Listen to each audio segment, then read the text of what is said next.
truth is, I sold my house. My brother-in-law, Kevin, said. My husband and I were shocked, stunned into silence. The person most shocked of all was my mother-in-law. Why? Why would you do such a thing? Weren't you supposed to come pick me up? My mother-in-law was visibly upset, confronting Kevin. Calm down. Kevin tried to pacify her and started to explain why he did it. My name is Sandra. I do remote work with my husband Robert. The peaceful work environment where we could take breaks whenever we wanted satisfied both of us. Then my mother-in-law came to live with us. We were financially stable, so we didn't have any complaints. But why aren't you two going out to work? My mother-in-law would look at us disapprovingly as she said this. I felt exhausted at her words, as if the same thing was starting all over again. When my mother-in-law first questioned us like this, we explained that we were working remotely. But aren't you just playing around? I've told Robert the same thing. Are you listening? When will you two start working properly? Aren't you thinking about your future life? My mother-in-law refused to understand our job. I'm so worried. I wonder if I made a mistake coming to this house. I should have gone to Kevin's house. She would often sigh and say this. The Kevin she mentioned is Robert's brother. He has married a wealthy woman named Carol, who he found somewhere, and now he seems to be living off her wealth. My mother-in-law wasn't informed about this. Kevin asked us not to tell her. Kevin's house is not a small one like this. It's very large. It's like a foreign castle. Well, I'm planning to move to Kevin's house eventually, which will become my house. My mother-in-law would say this, waiting for Kevin to come get her. We knew that the day would never come when Kevin and his wife would come to pick her up. That's because Robert once suggested to his brother, who his mother dotes on, that she could live with him. However, Kevin refused to live with his mother. So, we ended up living together. And even though we were called unemployed for doing remote work, we resigned ourselves to the fact that that's just how she is. But an incident occurred that made it impossible for us to continue tolerating it. Out of the blue, we got a call from Kevin. I'll be coming over this weekend. Without waiting for a response, he hung up. What do we do? That guy hasn't changed a bit. Robert and I were baffled, and overhearing our conversation, my mother-in-law leaned in, looking delighted. He's coming to pick me up! Please, help me prepare to move, she said, and then dragged Robert off to her room. Robert looked troubled. Mom, Kevin's not coming to pick you up. He probably called because something happened. But she snorted, clearly unconvinced. That can't be true. But he didn't say anything about picking you up on the phone, right? He just didn't say it, Robert. I'm so tired of this house. You're probably hoping to make me your housekeeper, but that's not going to happen. We couldn't understand why she was having such paranoid thoughts. Since she came to our house, she got up whenever she wanted, didn't do any housework, and lived off the pocket money we gave her. Well, we weren't going to force my mother-in-law to stay, so we did as she said, packed her bags, and waited for his brother to come. Over the weekend, my brother-in-law and his wife arrived at our place. As soon as they entered our home, they had suspiciously ingratiating expressions on their faces. I had a bad feeling. Just then, my mother-in-law emerged with sparkling eyes. You finally arrived! Listen here, Sandra is totally inept at house chores, so I have to do them. And Robert completely ignores me. Isn't that terrible? She said that with a victim-like expression, pushed past Robert, and welcomed her brother into our home. You guys, don't mistreat Mom. There's no way we're doing that. We're giving her an allowance, and she's eating whatever she likes. Plus, Sandra is handling the house chores, Robert said, with a complicated expression on his face, but his brother just looked suspicious. Robert has always been a bit clueless, probably treating Mom badly without even realizing. And it seems Sandra isn't the considerate type. That's right! Kevin really understands me. Hearing this conversation, Robert and I couldn't help but scowl. Despite this, we decided to entertain our guests, and led the couple to the living room. We all sat around the living room table, with Robert and me on one side and the couple on the other.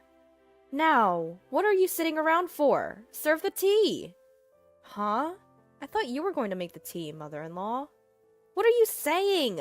Making an old woman work? You see, Kevin? Sandra is this kind of person." My mother-in-law even started fake crying at that point. I was so stunned at her behavior that I didn't even feel like retorting. Once I had served the tea, the couple became solemn.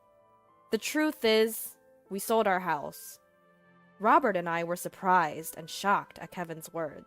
The one who took the biggest shock was my mother-in-law. Why would you do something like that? Didn't you come to pick me up?" she asked, flustered, confronting Kevin. He tried to calm her down, saying, "Easy, easy," and then began to explain. "We've been in debt, and though we could repay the debt by selling the house, we're broke and have nowhere to live. So we came to discuss if we could stay here." "What? Debt?" "I was trying to start a business, but it didn't go well. Well, that happens, right?" Kevin, unabashed, laughed while saying this. Robert and I sighed in exasperation. "We only need to stay until we find a new house. Please, we have no one else to turn to." The couple bowed their heads together. I think our expressions must have been complicated, but if they had nowhere to live, we had no choice. We agreed to let the couple temporarily stay in our house. However, we made them promise to leave within a month. Kevin said, "Got it," and still laughing, went back to prepare to move their things. After they left, my mother-in-law sat silently, looking thoughtful. Robert and I assumed she was still in shock. The next day, the couple's stuff arrived right away. This much? Where should we put it all? We're in trouble. We might have to sell some of it, or rent a locker. While discussing this and moving Kevin's things, my mother-in-law dropped a bombshell on us. "I've been thinking, won't we be more secure in the future if Kevin's here? So you freeloaders can leave, can't you?" My husband and I were taken aback by my mother-in-law's abrupt statement. "If you insist, I can tolerate Robert staying, but I don't need a wife who can't do anything. Get a divorce. Then the space that Sandra was occupying can be used for all these packages." My mother-in-law made this demand eagerly, her eyes shining, and looked to my husband for agreement. "What are you talking about?" He reacted as he usually did, completely astounded. Then, my brother-in-law and his wife arrived. My mother-in-law greeted them with joy. Although I was still shaken by her previous words, my husband decided to ignore them for the moment and asked his brother to deal with the packages. "There are more than I thought. Try to reduce the number, rent a locker, or sell some if you have to." When my husband said that, his brother glared at him and said, "What are you talking about? These are important packages. How could I sell them? And what if someone steals them from a locker? What if they get damaged? Are you going to take responsibility, bro?" My husband shook his head at his brother's selfish behavior. "This is our house, you know. It's only natural that you should endure some inconvenience, right? If you don't like it, find a place to live, quickly, and leave." At that moment, my mother-in-law shouted, "What are you talking about? Didn't I just say, if you two are not happy with Kevin and the rest, you can leave? You're basically freeloaders. You're not needed in this house. Kevin is trying to start a business, and all you two do is loaf around the house doing so-called remote work. You're a nuisance." My mother-in-law said this as if it were her own house. My husband and I looked at each other in disbelief. My brother-in-law and his wife were surprised at my mother-in-law's words, but then they started to smirk. That might not be a bad idea. "Mom, that's a good idea. Yeah, it's a hassle to look for a place, so we could live here. So sell this house to us. Right, Carol? I feel uncomfortable with you two around, so it would be helpful if you sold this place to us. Plus, it seems like our mother-in-law is on our side. So sell this place to us." My husband and I were dumbfounded at their words. "What nonsense are you?" my husband began, but was interrupted by my mother-in-law, who gloated. "See? Both Kevin and Carol are saying the same thing. So what will you do, Robert? If you're going to divorce, you can stay here. My mother-in-law glared at me triumphantly. I braced myself to retaliate, but my husband spoke first. Don't you just say whatever you want? Why does Sandra have to leave? My husband was red in the face with anger, raising his voice. Don't shout like that. It's better without a burden around, isn't it? My mother-in-law retorted, but my husband responded in an exasperated tone. You don't understand anything. This is Sandra's house. At my husband's words, my mother-in-law and brother-in-law and his wife gasped. My husband started speaking up to them, adding to the tension. This is the house that Sandra bought for our life together. What? What are you saying? Isn't it the husband's job to buy the house? There's no such rule. Moreover, Sandra covers all of Mom's allowance and living expenses. Sandra said she'd take on that burden because your pension is minimal, and it would be difficult for you to have financial freedom with just that. Robert was glaring at his mother-in-law with an intense expression. Despite this, my mother-in-law seemed to disbelieve, looking at me and snickering in disbelief. Unbelievable! Sandra just plays on the computer all day. She doesn't even do housework seriously. Wasn't my allowance coming out of my pension? Otherwise, there's no way Sandra could afford to give me $500 a month. Moreover, my mother-in-law continued, Sandra is the one managing my pension, isn't she? You might have told Robert otherwise, but I'm sure you're dipping into my pension. She puffed up her chest and glared at me. I glared back, not to be outdone. It's true, I've succeeded as a business owner. You're lying! Divorce this lying wife already. You should live here with me and Kevin and Carol. Besides, there's no proof that Sandra is earning money. There is. Here it is. With that, I pulled out my paycheck and showed it to her. The sight of it left my mother-in-law and Kevin and his wife slack-jawed. We've not used any of Mom's pension since she moved in here. If Mom ever wanted to leave, Sandra has been managing it so she could live independently. But instead, Mom, you've been bossing Sandra around, interfering with her work. You're the problem. If you don't like Sandra, you should leave, right now. I don't believe any of this. We don't mind if you and Kevin temporarily stay, but some patience should be expected. We didn't want you two to live here in the first place. We only agreed because you begged us. Robert said this, glaring at Kevin and his wife. Kevin and his wife broke out in a cold sweat, not used to Robert raising his voice. Just kidding! But you sure are earning a lot, huh? I wish you could teach me some business tricks. Right, Carol? Yeah. While it's true we were worried about living with our sister-in-law, it seems like she's a good person after all. Kevin and his wife smiled at each other, but my mother-in-law was unyielding. Don't act so high and mighty. You're just a bum. Enough! Robert, you should leave too. You should go outside and see how harsh this world can be. My mother-in-law, filled with conviction, refused to listen to anything we said afterward. Robert and I sighed in disbelief, interrupting her with, Well, if that's how you feel, we'll pack our things and move to a new house. You guys will be stuck with a mortgage, but if that's okay with you, don't come crying to us for help. If you insist, mother-in-law, we'll leave.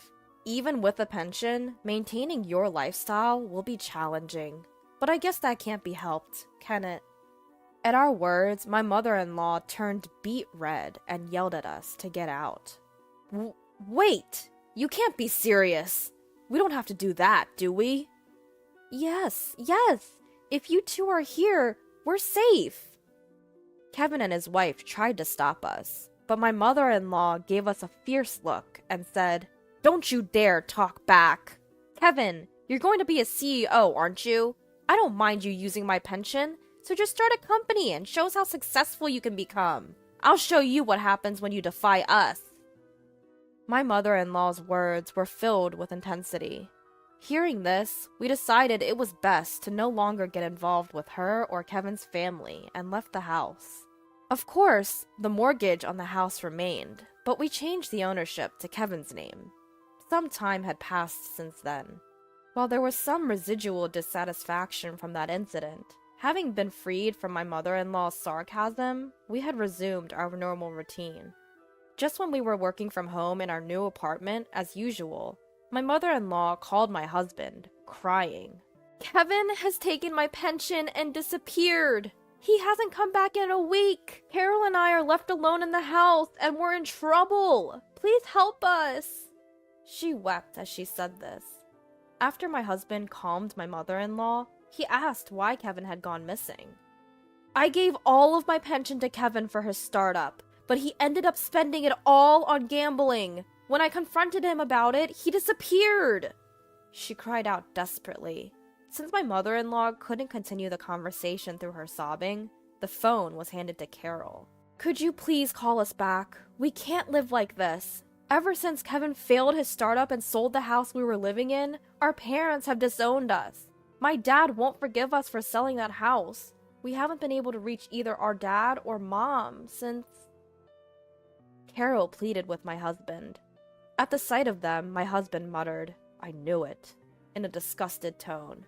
"That's unfortunate, but don't involve us. We warned you when we left, didn't we? Even if you come crying to us, we won't help. You can report Kevin as missing to the police. It's none of our business." With that, he hung up. I was shocked, but my husband said, "They got what they deserved." And I agreed. After that, they called my husband's cell phone many times. When my husband, frustrated, answered the phone, Carol would cry about not knowing how to report Kevin as missing. We were surprised she didn't know and gave her advice to call the police.